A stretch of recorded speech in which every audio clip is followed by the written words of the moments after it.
یہ کیفیت کیا ہم پاتے ہیں؟ کتنی آیتیں پڑھی جاتی ہیں ہر اجتماع میں، ہر خطبے میں، ہر چھوٹے بڑے جلسے میں کتنی آیات آپ کے سامنے پیش کی جاتی ہیں۔ کیا آپ کے اندر وہ اثر آفرینی ہے، وہ احساس جگتا ہے، آپ کے دل کے اندر تھر تھراہٹ طاری ہوتی ہے اللہ کا کلام سن کر کے، اللہ کا ذکر پا کر کے آپ کے اندر وہ خوف و خشیت کا ماحول بنتا ہے؟ اگر نہیں بنتا تو اس کا مطلب یہ ہے کہ اپنے سینے میں آپ پتھر سے بھی زیادہ سخت چیز لیے پھر رہے ہیں، اور اس پتھر سے زیادہ سخت چیز لیے پھرتے پھرتے اللہ کے سامنے جائیں گے تو رسوائی کے علاوہ کچھ اور نہیں حاصل ہوگا، کچھ اور نہیں حاصل ہوگی۔ اسی وجہ سے اللہ تبارک و تعالیٰ فرماتا ہے، قرآن کا وزن کیا ہے؟ اللہ فرماتا ہے لو انزلنا هذا القرآن على جبل لرأيته خاشعا متصدعا من خشية الله۔ اگر ہم اس اللہ کے کلام کو، قرآن کو پہاڑوں پہ اتار دیں، لرأيته خاشعا متصدعا من خشية الله، تو پہاڑ کو دیکھیں کہ لرزاں ہو، ترساں ہو، خوف زدہ ہو، ہل رہا ہو، ڈگمگا رہا من خشیت اللہ، اللہ رب العالمین کے خوف سے۔ اور ہمارے سامنے صبح و شام قرآن کریم کی تلاوت ہوتی ہے، غیر کرتا ہے تو بھی اثر نہیں ہوتا، ہم خود کرتے ہیں تو بھی اثر نہیں ہوتا۔ اس کا مطلب یہ ہے کہ دل ہمارا کیا ہے؟ بیمار ہے، اور اس بیمار دل کے علاج کی ہمیں ضرورت ہے۔ دل کی بیماری دو ہے، علماء نے جو لکھا ہے وہ دل کی دو بیماری، ایک ہے شہوات کی بیماری، شہوات، خواہشات کا طوفان جو ہے ہماری زندگیوں میں خواہشات کے طوفان چلتے ہیں ہماری زندگیوں میں، اور ہم انہی طوفانوں کے پیچھے کیا ہے؟ بہے چلے جاتے ہیں، انہی طوفانوں کے بیچ میں ہم زندگی گزارتے ہیں۔ خواہشات کا تو یہ بھی ہے، تمنا، جسم کی خواہشات، راحت و آرام، تو ہم سوئے رہتے ہیں، بستر ہی نہیں چھوڑتے، اذان ہو جاتی ہے اور بستر ہی نہیں چھوڑتے، جسم کی خواہش ہے یہ۔ زبان کی خواہش ہے کہ اچھا کھائیں، ٹھیک ہے، اچھا کھائیں تو حلال و حرام کی تمیز مٹا دیتے ہیں، حلال و حرام کی تمیز مٹ جاتی ہے، جو کچھ مل رہا ہے بس اچھا کھانا ہے، زبان کو لذت پہنچانی، یہ کوشش ہوتی ہے، یہ زبان کی خواہش ہے۔ معدے کی خواہش ہے کہ جو بھی بھر جائے، یہ جہنم جو اس طرح سے بھی بھر جائے اس کی ہم پرواہ بالکل نہیں کرتے۔ کان کی خواہش ہے کہ غنائیت ہمارے کانوں میں پہنچے، ہم اچھی آواز لگے ہم کو، یہ پرواہ نہیں ہوتی کہ وہ آواز حلال ہے یا حرام ہے، اس کی کوئی پرواہ نہیں ہوتی، حلال ہے آواز یا حرام، بس سننا چاہتے ہیں، کچھ بھی سنیں، گانا سنیں، جو ہے لہو لعب سنیں، فضولیات سنیں، مضحکہ خیز باتیں سنیں، مزاحیہ جو ہے کلام سنیں، اور اس کے بعد ہنسنے ہنسانے والے پروگرام سنیں، کپل شرما کو سنیں، ان کو سنیں، ان کو سنیں، یہ سب کی ہے وہ ہے، تو اس سے دل بیمار ہو جاتا ہے، اس شہوات کی بیماری ہے۔ اور اس شہوات کی بیماری کو کیا کرنا ہے؟ اپنی عادت کو تبدیل کر کے حلال چیزوں کو پسند کرنا ہے اور انہیں پانے کے لیے جدوجہد کرنا ہے۔ یہ ہم اللہ کے رسول صلی اللہ علیہ وسلم کا فرمان ہے، ان اللہ طیب لا یقبل الا طیبا، فارمولہ، ان اللہ طیب لا یقبل الا طیبا، اللہ پاکیزہ سے پاکیزہ ہی قبول کرتا ہے، تو پاکیزہ بات قبول کرے گا، پاکیزہ کھانا قبول کرے گا، پاکیزہ سوچ قبول کرے گا، پاکیزہ عمل قبول کرے گا، پاکیزہ صدقہ قبول کرے گا، سب کچھ۔ کوئی چوری کر کے صدقہ کرے تو صدقہ قبول ہو جائے کیا؟ نہیں ہوگا، اس لیے کہ سورس ہی اس کا صحیح نہیں ہے۔ تو ہمیں شہوات سے بچنے کے لیے ہمیں کیا کرنا ہوگا؟ اپنے شہوات کو کنٹرول کرنا ہوگا۔ کہا کہ احد عدوک الذی بین جنبیک، آپ کا سب سے بڑا دشمن باہر نہیں ہے، آپ کا جو سب سے بڑا دشمن ہے وہ باہر نہیں ہے، وہ آپ کے پہلو میں، وہ آپ کے پہلو میں، جسے ہم دل کہتے ہیں، جو خواہشات، محضور خواہشات کے پیچھے بہہ پڑتا ہے۔ اور اللہ کے رسول صلی اللہ علیہ وسلم نے صحیح حدیث کے اندر ارشاد فرمایا، الا ان فی الجسد مضغۃ اذا صلحت صلح الجسد كله واذا فسدت فسد الجسد كله الا وهي القلب، کہ جسم باخبر رہو، آگاہ رہو، جسم کے اندر ایک گوشت کا لوتھڑا ہے، ایک گوشت کا لوتھڑا ہے، اذا صلحت، اگر اس کی فنکشننگ اچھی ہو، اگر وہ اچھے سے کام کرے تو جسم بھی تندرست ہوگا، اور اگر اس کا باطنی مفہوم لیا جائے کہ اگر یہ دل اپنا وظیفہ صحیح سے ادا کرے، دین کے حوالے سے حق کو پہچان کر کے قبول کرنے اور باطل کو پہچان کر کے ریجیکٹ کرنے کا اگر وظیفہ اور فنکشن اور کام دل کرے، تو پھر اس کا عقیدہ بھی درست ہو جائے، اس کا دین بھی درست ہو جائے، اس کا ایمان بھی درست ہو جائے، اس کی آخرت بھی درست ہو جائے۔ تو اللہ کے رسول نے ایک ہی اپنی ایک ہی بات، ایک ہی جملے میں دونوں طرف اشارہ کر دیا کہ اگر جسمانی اعتبار سے دیکھا جائے دل کام کر رہا ہے تو دل ہی تو پورے بدن کا سردار ہے، ہارٹ اٹیک ہو جائے، کارڈیک اریسٹ ہو جائے، یا جو آپ کے وہاں پر جو شرائین ہیں جو خون پمپ کرتے پہنچاتے ہیں بلاکیج ہو جائے تو جسم انسان کا بیکار ہو جائے، یا فنکشننگ کیپیسٹی کم ہو جائے، کسی کا 40%، 50%، کوئی 30%، کوئی 60%، اسی اعتبار سے اس کی صحت پہ اثر ہوگا۔ اور اگر یہ دل صحیح سے اللہ کی معرفت کا کام کرے اور اپنے جسم اور اپنے اعضاء و جوارح کو کنٹرول کر کے اللہ کی عبادت کی راہ میں لگا دے تو الحمدللہ اس کی دنیا بھی سنور جائے اور اس کی آخرت بھی سنور جائے۔ تو اللہ کے رسول نے فرمایا اذا صلح الجسد کلہ، اگر دل صحیح سے کام کرے تو پورا جسم صحیح سے کام کرے، وَإِذَا فسد الجسد کلہ، اور اگر دل صحیح سے کام نہ کرے تو دل پورا جسم بیکار۔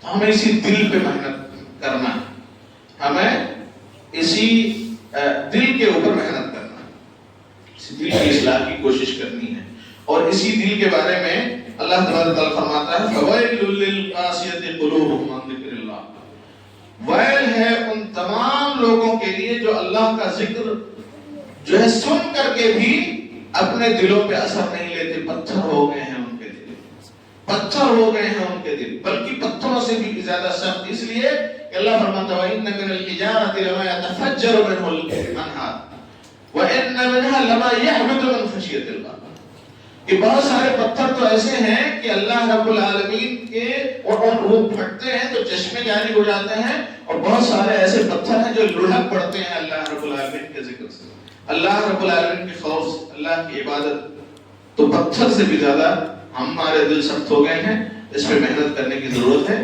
اور دل کی سختی اور دل کی بیماری، ہم نے ایک بیماری کا ذکر کیا شہوات کی بیماری کا، خواہشات کی بیماری، دوسری بیماری شبہات کی بیماری، اور شبہات کی بیماری کو کل کرنے کا، اس کو ایراڈیکیٹ کرنے کا، اس کو جڑ سے ختم کرنے کا اکیلا اور ایک ماتر واحد طریقہ یہ ہے کہ آپ علم شرعی سے اپنے آپ کو جوڑ لیں۔ علم شرعی، جس قدر آپ کے پاس علم شرعی کا فیضان ہوگا اسی قدر شبہات آپ سے دور بھاگیں گے، اور شبہات کا غلبہ جب ہوتا ہے تو انسان کا عقیدہ خراب ہو جاتا ہے۔ کہ کیا خراب ہوتا ہے؟ شبہات، شہوات کا غلبہ جب ہوتا ہے انسان کے اوپر تو انسان کا عمل خراب ہوتا ہے، اور شبہات کا جب غلبہ انسان کے اوپر ہوتا ہے تو اس کا عقیدہ خراب ہو جاتا ہے۔ تو دونوں ہی دل کی بیماریاں ہیں اور دونوں سے ہمیں بچنا ہے، تب ہمارے دل کے اندر بیداری آئے گی، اور جب دل پہ بیداری کا ورود ہو، دل پہ بیداری کا ورود ہو تو پھر الحمدللہ ہمیں زندگی میں ناکامی کا خطرہ نہیں رہ جائے گا۔ اور یہ کیسے ہوگا؟ جہد مسلسل سے ہوگا، لگاتار ایفرٹ سے ہوگا، کانٹینیوس اللہ رب العالمین کی یاد میں لگے رہنے سے ہوگا۔ اور اللہ کے رسول صلی اللہ علیہ وسلم نے اس کا جو عمل بتایا، وہ عمل بتایا ہے لا یزال لسانک رطبا بذکر اللہ، برابر تمہاری زبان اللہ رب العالمین کے ذکر میں تر رہے۔ آپ اللہ کے کلام کو پڑھیں، یہ بھی ذکر ہے، آپ اللہ کے رسول صلی اللہ علیہ وسلم کی سکھائی ہوئی دعائیں پڑھیں، وہ بھی ذکر ہے۔ آپ اللہ رب العالمین کی بارگاہ میں سجدہ ریز ہو کر کے صلاۃ ادا کرتے ہوئے، نماز پڑھتے ہوئے اللہ رب العالمین کو یاد کریں، چلتے پھرتے اٹھتے بیٹھتے ہر حال میں اللہ رب العالمین کو آپ یاد کریں، تو دل کے اوپر جو دو کیفیت طاری ہوتی ہے، ان دونوں کیفیتوں کو ذکر سے اور استغفار سے آپ ختم کر سکتے۔ جو میل جمع ہے وہ استغفار سے دور ہوگا۔ کس سے دور ہوگا؟ استغفار سے دور ہوگا۔ قیامت کے دن ایک ایسا بندہ لایا جائے گا جس کے بارے میں لوگ کہیں گے کہ اللہ تبارک و تعالی یہ تو ایسا ایسا تھا، تو اس کیا ہوگا؟ فرشتوں کی طرف سے کہا جائے گا یہ وہ بندہ ہے جس نے کبھی یہ اعتراف نہیں کیا کہ مجھ سے کوئی جرم ہوا تھا اور کوئی بخشنے والی ہستی ہے، کوئی معاف کرنے والی ہستی ہے، کبھی اس نے استغفر اللہ نہیں کہا، کبھی استغفر اللہ نہیں کہا۔ اور یقین جانیے استغفر اللہ وہ نسخہ کیمیا ہے کہ اگر کوئی اس پر عمل کرنے کا حوصلہ اپنے اندر پا لے، اس کی ہر مشکل حل ہو جائے، ہر مشکل حل ہو جائے۔ ایک تابعین ہیں، ان کے پاس لوگ آئے، کسی نے کہا کہ روزی نہیں ہے، استغفر اللہ، کوئی دوسری پریشانی لے کر کے آیا، استغفر اللہ۔ یعنی کئی لوگ ہیں اور الگ الگ انداز کی شکایتیں ہیں ان کی، اور جواب ایک ہی ہے، وہ کیا ہے؟ استغفر اللہ، اللہ رب العالمین سے معافی مانگ۔ اللہ سے معافی مانگنے سے آپ کا دل نرم ہو جائے گا، اور دل کا نرم ہونا یقین جانیے اللہ کی بہت بڑی رحمت ہے اللہ رب العالمین کے بندوں پر، اور دل کا سخت ہو جانا اس زمین پر بندوں کے لیے اللہ کا سب سے بڑا عذاب۔ اس قسوت قلب سے ڈریے اور رقت قلب کے لیے محنت کیجیے۔ اور قسوت قلب کے جو اسباب ہیں ان میں کثرت سے سونا، کثرت سے کھانا، کثرت سے ہنسنا، دنیا کے پیچھے دل کھول کر کے پڑھنا، آخرت پر دنیا کو ترجیح دینا، مال کہاں سے آ رہا ہے اس کی پرواہ نہ کرنا، کہاں خرچ کر رہا ہے اس کی بھی پرواہ نہ کرنا، یہ نہ اسے پتا ہو من این اکتسب و فیما انفقا، کہاں سے کمایا کہاں خرچ کیا، اس کی کوئی اس کو جو ہے اس کا لیکھا جوکھا اس کے پاس نہ، بس جیسے بھی چل رہا ہے چلے۔ یہ غفلت کھینچ کے لا کے آپ کے دل پہ لاک کر دے گا، دل کو لاک کر دے گا، اس طرح غفلت کا غلبہ ہوگا ہمارے دل پر۔ تو میرے عزیزو اس غفلت سے بچنا ہے تو کیا کرنا ہوگا ہمیں؟ اگر اس غفلت کا علاج کرنا ہے تو سب سے پہلا علاج کہ اللہ رب العالمین سے اپنا تعلق جوڑنا۔ کیا کرنا ہے؟ اللہ رب العالمین سے اپنا تعلق جوڑنا اور اللہ کو راضی کرنے کا عہد کرنا ہے کہ ہم اس دنیا میں آئے ہیں، اللہ نے ہمیں ایک خاص مقصد کے ساتھ پیدا کیا، اس مقصد کو پہچان کے ہم اپنے اللہ کو خوش کریں گے، دنیا ناراض ہو جائے پرواہ نہیں۔ یہ پہلی چیز۔ دوسری چیز، برابر اللہ رب العالمین کے کلام میں آپ کی نظر رہے، قرآن کریم کی تلاوت کریں، سیکھیں، سکھائیں، تفسیر پڑھیں، جو ہے اس کے اندر سے مسائل کو سمجھیں، تفقہ فی دین کا کام کریں، قرآن کریم سے آپ چپٹے رہیں، اس سے آپ کا رشتہ رہے۔ کوئی دن ایسا نہ جائے جس دن آپ نے قرآن سے اپنے آپ کو نہ جوڑا۔ چند آیات پڑھیں، چند آیات پڑھیں، سمجھیں اس کو عمل کرنے کی کوشش کریں۔ اور دوسری چیز کہ اللہ رب العالمین کی معرفت کی ہمیشہ کوشش کرتے رہیں، اور اللہ رب العالمین کی معرفت کی ہمیں اللہ کی پہچان ہے، یقین جانیے اللہ کے رسول کی سیرت پڑھے بغیر ممکن نہیں ہے، اس لیے کہ اس زمین پر سب سے زیادہ اگر کوئی اللہ کو پہچاننے والا ہے تو وہ انبیاء کرام علیہ السلام کی جو ہے ذات گرامی ہے، اور ان میں سب سے افضل نبی کون ہے؟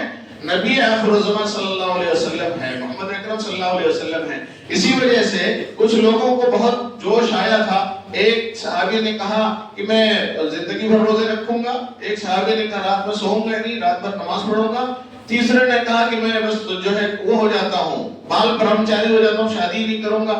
تو اللہ کے رسول نے ان لوگوں کو بلایا اور کہا کہ کیا ہو گیا لوگوں کو ایسی سی باتیں کرتے ہیں؟ امر اللہ انی لاخشاکم واتقاکم الا، اللہ کی قسم میں تم میں سب سے زیادہ اللہ سے ڈرتا ہوں، اللہ رب العالمین کی خشیت میرے اندر ہے، لیکن میں سوتا بھی ہوں، نماز بھی پڑھتا ہوں، میں روزے بھی رکھتا ہوں، چھوڑ بھی دیتا ہوں، عورتوں سے شادی بھی کرتا ہوں، یہ میرا طریقہ ہے، جو میرے طریقے سے ہٹے گا وہ گمراہ ہو جائے گا، وہ ہم میں سے ہے نہیں، وہ ہم میں سے ہے نہیں۔ تو اگر اللہ کو پہچاننا ہے تو نبی کی سنت کی پہچان ضروری ہے، اور اللہ کی پہچان ہوگی تو اللہ کی عظمت کا احساس ہوگا، اللہ کی جلال کا احساس ہوگا، اس کے حسن جمال کا احساس ہوگا، اس کی قدرت کا احساس ہوگا، اور پھر دنیا میں جتنے تماشے ہیں، جن کی پوجا ہوتی ہے، آپ کا شعور جاگے گا کہ یہ تو جو ہے مخلوق کی پوجا کر رہی ہے، میں مخلوق اپنے خالق کی پوجا کر رہا ہوں، تو آپ دنیا سے اپنے آپ کو برتر سمجھنے لگ جائیں گے ذہنی طور پر.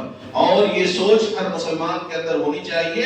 ایکسکیوزنگ مسلم نہ بنے، وہ معذرت کے ساتھ میں مسلمان ہوں، گھر میں اس کی چاہے ایک نوالا نہ ہو، لیکن اگر وہ اللہ رب العالمین کو پہچاننے والا ہے، رب کے سامنے سر بسجود ہونے والا بندہ ہے، تو یقین جانیے وہ اللہ رب العالمین کی نگاہوں میں سب سے محبوب ہے. اور حدیث سناتا ہوں، اللہ کے رسول نے فرمایا کہ بہت سارے ایسے کہ آپ کو ملیں گے اسی سماج اور معاشرے میں، مطرود بالابواب، کہ جنہیں دروازوں سے دھکا دے دیا جاتا ہے، پراگندہ حال ہیں، گندے بال ہیں، لباس بھی صحیح نہیں ہے، دروازوں سے دھکا دے دیا جاتا، لیکن اللہ کی معرفت اور پہچان میں وہ ایسا بندہ ہے، لو ابر اللہ لا اقسم، لو اقسم اللہ لا ابر، کہ اگر اللہ کے اوپر کوئی قسم باندھ لے کہ اللہ اسے پورا کرنا، اللہ تو اسے ضرور پورا کرنا، لا ابر، تو وہ قسم اس کا نہیں ٹوٹے گا، اللہ ضرور پورا کر دے گا. ایسے بھی ہیں اللہ کے رسول کی حدیث.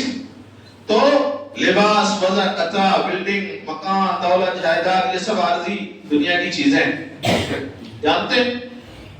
کم ایک قرآن کریم کی ایک آیت ہے بڑی پیاری، اللہ تعالیٰ فرماتا ہے، اور یہ نجاشی اور ان کے ساتھیوں کے بارے میں. ایمان نہیں لائے تھے اس وقت جس وقت یہ آیت نازل ہوئی، ایمان نہیں لائے تھے، ان کے اوپر قرآن کریم کی اثر آفرینی دیکھیں.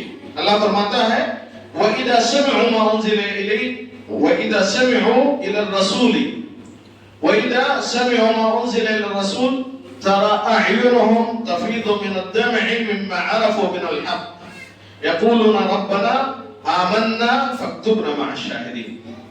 کچھ لوگ، نجاشی جو حبشہ کا بادشاہ تھا، وہاں سے ایک ڈیلیگیٹ آیا، ان میں راہب تھے، پادری تھے اور کچھ لوگ اور تھے، تقریباً 8 لوگوں کا وہ تھا. اللہ کے رسول نے قرآن کریم پڑھ کر کے ان کو سنایا. وہ عیسائی ہیں، مسلمان نہیں ہوئے ہیں، لیکن قرآن کریم دل ان کا زندہ ہے، ابھی دل ان کا زندہ ہے. قرآن کریم سن کر کے زاروں قطار روتے، ترى أعينهم تفيض من الدمع مما عرفوا من الحق. دیکھیں گے آپ اپنی آنکھوں کی جو ہے آنسو جاری ہے، اس لیے کہ انہوں نے حق پہچان لیا. اور ہم تو پیدا ہی ہوئے یہ کلیم کرتے ہوئے کہ مسلمان ہیں، اللہ پر ایمان ہے ہمارا، نبی پر ایمان ہے ہمارا، قرآن پر ایمان ہے ہمارا، جنت و جہنم پر ایمان ہے، ہم اسلام کا ارکان مانتے ہیں، ایمان کا ارکان مانتے ہیں، سب مانتے ہیں، لیکن ہم مانتے ضرور ہیں، جانتے ضرور ہیں، عمل نہیں کرتے. اور آپ جان لیجئے ایمان کا تقاضا ہے، اگر آپ کا یہ ایمان ہے کہ صلاۃ ہے اور نہیں پڑھتے ہیں تو آپ جھوٹے ہیں اپنے ایمان میں. اگر آپ کا ایمان ہے کہ زکوٰۃ فرض ہے اور نہیں دیتے تو جھوٹے ہیں اپنے ایمان میں. اگر آپ کا ایمان ہے کہ صوم رکھنا ہے، روزہ رکھنا ہے اور نہیں رکھتے تو آپ جھوٹے ہیں اپنے ایمان میں. ایمان و عمل کا جو تلازم ہے وہ یہیں پتہ چل جاتا ہے. تو میرے عزیزوں، یہ کن کے بارے میں کہا جا رہا ہے؟ نصارہ کے بارے میں کہا جا رہا ہے کہ ان کی آنکھیں حق جان کے، پہچان کے، قرآن سن کر کے جو ہے بہنے لگتی ہیں ان کی آنکھیں. تو ہم تو مسلمان ہیں، ہمارا کیا حال ہونا چاہیے قرآن کریم کو سن کر کے؟ کیا ہمارے اندر تبدیلی نہیں ہونی چاہیے؟ تو میرے عزیزو، اس قسوت قلب کا، دل کے سخت ہو جانے کا ہمیں کیا کرنا ہے؟ علاج کرنا بہت ضروری ہے. تیسرا علاج، اللہ کی پہچان کے بعد تیسرا علاج جو ہے اس قسوت کا، اس تنگ دلی کا، سخت دلی کا، وہ ہے کہ کثرت سے توبہ کرنا. کثرت سے توبہ کرنا ہے، کثرت سے اللہ رب العالمین کا ذکر کرنا ہے، کثرت سے استغفار کرنا ہے. صدع القلب فی امرین، ابن قیم کہتے ہیں کہ دل کے اندر 2 طرح سے زنگ لگ جاتا ہے. دل بھی ایک مشین ہے، اس مشین میں 2 طرح سے زنگ لگتا ہے. پہلا زنگ لگتا ہے غفلت کی وجہ سے، اور غفلت انسان کے اوپر طاری ہوتی ہے زیادہ سونے، زیادہ کھانے اور زیادہ دنیا کے پیچھے بھاگنے.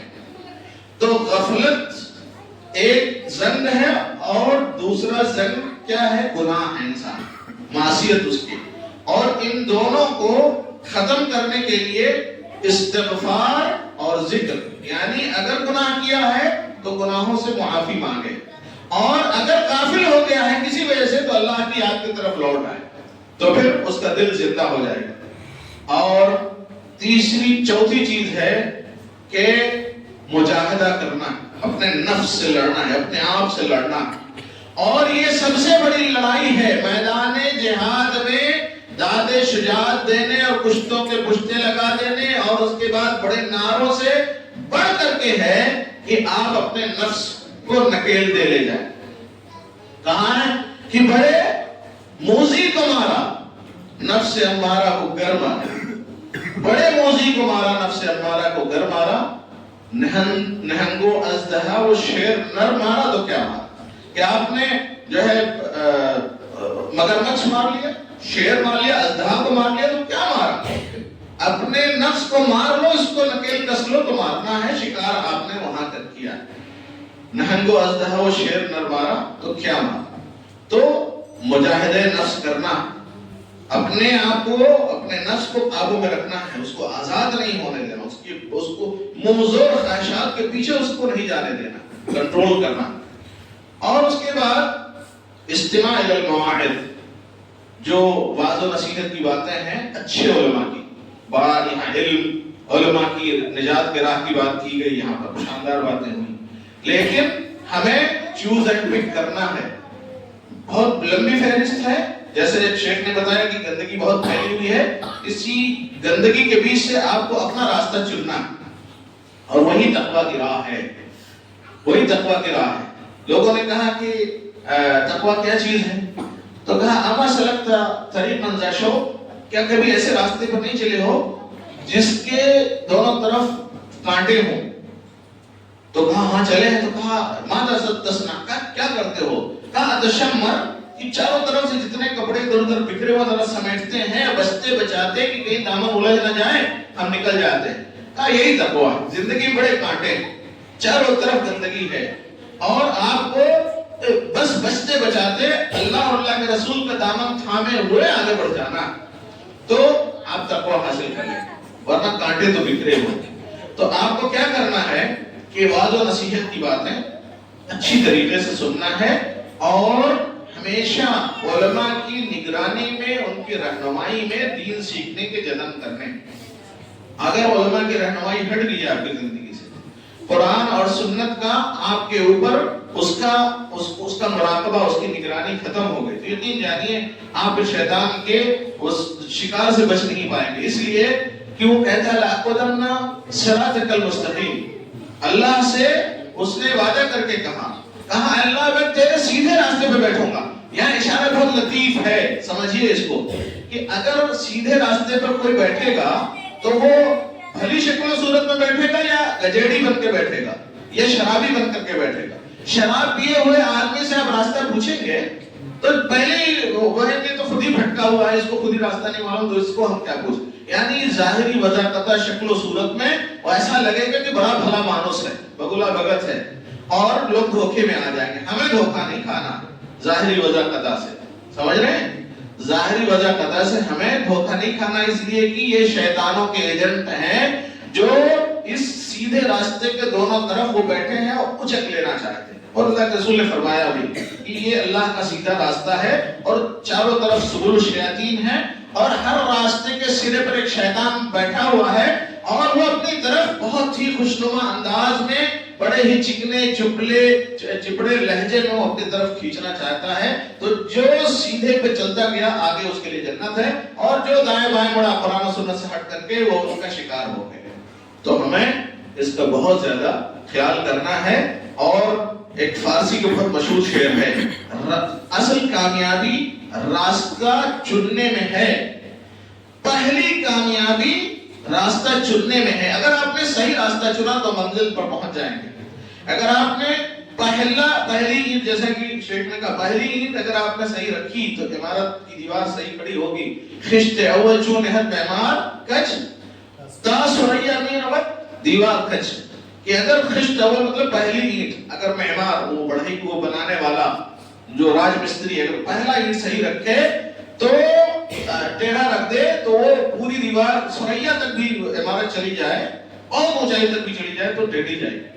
ایسے ہی شیخ سعدی نے ایک شعر میں کہا کہ ترسم نہ رسی بکعبہ یا عربی ترسم نرسی بکعبہ یا عربی کہ این راہ تو بروی بترکستان است. کہا کہ مجھے ڈر ہے اے عربی تم کعبہ پہنچ ہی نہیں پاؤ گے. مجھے اس بات کا ڈر ہے کہ تم کعبہ پہنچ نہیں پاؤ گے، اس لیے کہ جو راستہ تم نے کعبہ پہنچنے کے لیے چنا ہے یہ راستہ تو ترکستان لے کے جا رہا ہے. تو تم کو تو ترکستان کا راستہ ملا ہے، پہنچو گے تو ترکستان، اور کعبہ کی پہنچنے کی یہ خواہش ہی رہ جائے گی. اس وجہ سے انتخاب بہت باریک، بہت سوچ سمجھ کر کے ہو کہ آپ سلف صالحین کا راستہ چن رہے ہیں، منہج سلف سے چمٹے ہوئے ہیں، اہل حدیث علماء کو اپنا رہبر مانتے ہیں، ان کے شانہ بشانہ چلنے کو اپنے لیے زندگی میں فخر کا سبب سمجھتے ہیں، یا ہر کسی اہل غیرے کو سنتے ہیں. اگر ہر کسی اہل غیرے کو سنیں گے تو پھر آپ کا مستقبل محفوظ ہاتھوں میں نہیں ہے. تو میری گفتگو کا نچوڑ آج یہ ہے کہ اجلاس بہت ہوتے ہیں، گفتگو بہت ہوتی ہے، لیکن ہمیں یہ سوچنا ہے کہ ہمارے اوپر قرآن کا اور اللہ کے رسول کی حدیثوں کا اثر کیوں نہیں ہوتا، ہم بدلتے کیوں نہیں. اس بیماری کا علاج ڈھونڈنا، اور آج سے ڈھونڈنا، انشاءاللہ اٹھ کے جائیے، ہر کوئی اپنے اپنے گھر پہ سوچے، اور یہ علاج ڈھونڈ لے گئے تو اگلا جو اجتماع ہوگا یا اگلا جو جلسہ ہوگا اس میں جب آپ شریک ہوں گے تو اپنے آپ کو بالکل بدلا ہوا پائیں گے انشاءاللہ. اسی امید کے ساتھ میں اللہ سے دعا کرتا ہوں کہ اللہ تبارک و تعالی ہمیں حق کو حق سمجھنے، اس کو اپنانے، اس پر عمل کرنے، اسے پھیلانے کی توفیق عطا فرمائے، اور باطل کو باطل جاننے، اس کو سمجھنے، اس سے دور رہنے، اور دنیا کو بھی اس سے دور رہنے کی توفیق